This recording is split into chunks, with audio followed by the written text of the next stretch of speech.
Hello ladies and gentlemen, my name is Avarice, and today we're taking a second look at Squareface. Why? Well, it's quite simple really. They fixed it. So about a week ago, I did my critique of their game, and I found the game was not worth the $14.99 asking price that they had it at. They emailed me, rather I emailed them with a link to my video, letting them know, hey, I did my critique as I told you I would. Just standard business practices. And they emailed me back saying they were sad to hear that I did not give them a positive review, but they appreciated the information I had posted. They told me they would get with me in about a week or so, see what they can do about fixing the game. I honestly never expected to hear back from them again. I thought that was just going to be a kind of business courtesy, and it was just kind of we were going to leave and never talk to each other again. Both of us kind of go our own separate ways with sour taste in our mouth. Well, we're not. So, originally, when I did a critique of the game, I bashed the game very harshly for the camera. They have now added an entire tab for camera controls. Most notably, they have added a third-person camera option. The other camera options are still available in the game. I don't recommend using them. This one here was turned on by default when I entered the game, so it seems like they're switching this over to their most default control scheme, which is fantastic because it works very well.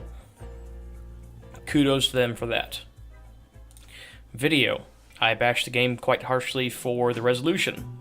How, when I had the game, I have a 1600 by 900 monitor, and when I set the game in that resolution setting, the resolution changed to the size of the screen, but the window itself did not change with the size, so the game was just weird. I couldn't see half my options, and I have to play in windowed mode in order to do my recording. Well, they fixed that. Why am I not currently playing in that version? Well, that's because, again, recording. I did put it in 1600 by 900. It does not work well with my recording, so I'm going to go ahead and leave it in the 1360 by 768. But they did fix it. I wanted to bring that up. They did fix this. I have played this game outside of doing these videos, and they have fixed that resolution issue I had. Depth of field. You'll remember at the very end of my video, I bashed this very harshly for being a blur filter, if I remember my term correctly. When you turned it on, the entire game became just blurry. It looked awful. Well, they have fixed this. All of these things I will show you in-game in a minute. I also went over weapons and how I accidentally discovered there was no way of just finding out weapon stats or information. I found out by complete accident that if you click on the gun and hold it, it'll show you your information. And I told them, hey, this would be a good idea to have something right down here to help tell us, hey, this is how you find out your stats. Well, there we go. Simple little text. Now I can go, oh, hey, click any weapon to see its stats. Awesome. Now any old player will be able to easily know this information. Fantastic. Skills. Only thing in the skills I really ended up kind of bashing on was landmines, grenades, and pipe bombs. And that's because most notably, originally they just kind of said landmines on them, or it's a mine, which didn't tell me anything. Well, now it actually says, hey, you start each mission with a landmine. You start each mission with a hand grenade. You start with timed explosives. Very good, basic, straightforward information. Easy access for the gamer. Can't argue with that. I had no issues with the pets. Not that I can remember of. No issues with the pets or the costume. You can see here, obviously my costume has changed. That's because I've been playing quite a while. When I first did a critique of the game, I had played about 30 minutes up to the point of starting the recording, and I was not impressed. The camera really just killed the game for me. I never wanted to play it again after that video. I'm very glad they sent me an email today and tell me to, hey, please give it another chance. I have. I played 5.5 hours today, if you can believe that. I played quite a bit today. I'm enjoying myself now. Let's go ahead and play in the previous mission we were playing before last time, just to, why not? It's familiar. You can see there I have completed quite a few number of missions. Again, that's just because I can actually do it. Alright, so there we go. Camera. Third-person camera controls. Simple, elegant. They were great. There's no more aiming like right there, but looking at the floor. Now I can actually see everything the way I want to see it, the way I want to see it, how I want to see it, why I want to see it. Motion blur. Or not, sorry, not motion blur. Depth of field. It's on right now. Remember how last time, like, literally everything was just blurry? Well, they fixed it. Things out there in the distance, they do tend to blur out, and that's because depth of field is on. Look how well the gun's handled now. Oh my god, it's so great. Yeah, depth of field is on. Everything is nice and crisp. There is a nice blur effect going on in the background there. Looks very good.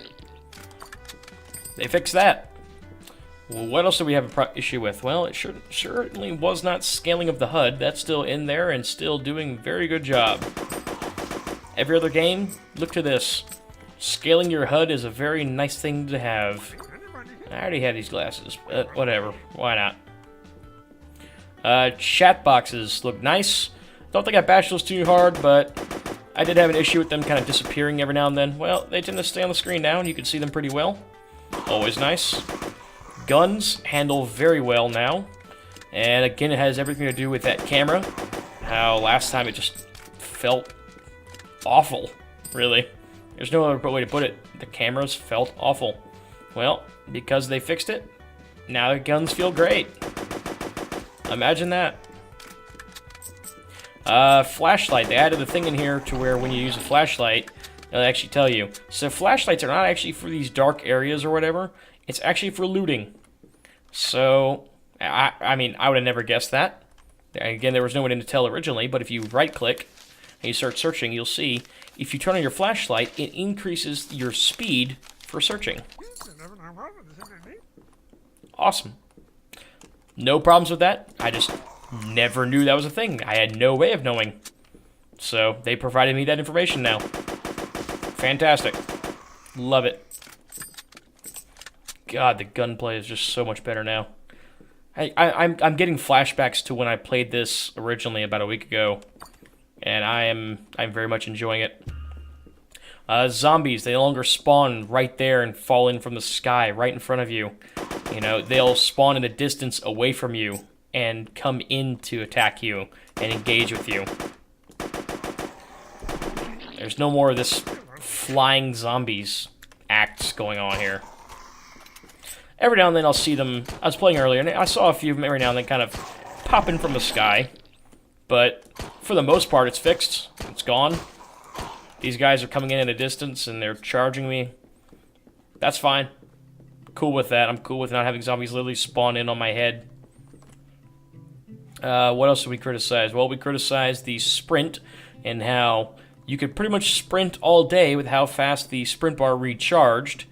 Let's go ahead and use some of that now because look at that. Slower recovery time. So now you don't have infinite sprint. You actually have to kind of be concerned about how much you use and when you use it. It's no longer a, hey, I can just run for forever kind of thing. Which, when taken into effect with the kind of survival-esque feel they're going for here, perfect. Absolutely necessary. One more thing. I think we're about done. There's really nothing else here. Yeah, one more thing was back on the main menu. I criticized the game for not having enough music. And not having enough music tracks and having too much blank space between the song going back on loop. Well, since then they've added, I think I've heard 2 or 3 more songs now. And there's almost no time in between them. So it feels good. Menu feels much better when you're kind of messing around with your weapons and your skills and your stats. It feels much better. Yeah. They fixed it. It's as simple as that. They systematically went through every one of my issues with the game, tweaked them and patched them and fixed them to make it playable for me and any other person who had the exact same issue I had. And you know what that tells me? That tells me VanCubo cares about their game. That tells me they want their game to do well. They want it to be played and enjoyed by their fans and people who bought it. And that tells me they're willing to accept feedback even if it's negative. They're willing to take it on the chin and go, we hecked up, sorry, let us fix it. See, there's one of the new tracks right there. Simple, and it works really well. I like it. But yeah, it tells me they went, hey, we messed up, how can we fix it? Here's how we fix it. And they did. So, I will be adding this to my curation page. I will be changing my negative review to positive. My old video will stay up because it does still critique a good majority of the game. But I will be adding this video to it in a annotation there, just so everyone will have access to it. I'll do it vice versa for both of these videos involving this game. VanCubo, good job. Your game is now worth, in my opinion, the $14.99 asking price. It just is. It's a fun game. I found myself playing this game earlier and getting just kind of absorbed in it, and that doesn't happen too often. I was, in some ways, kind of shocked that you actually fixed your game and listened to my opinions. And for that, I am very thankful.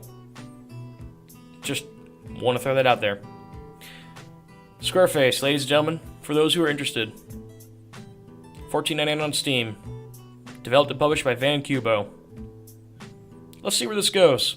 These guys know what they're doing.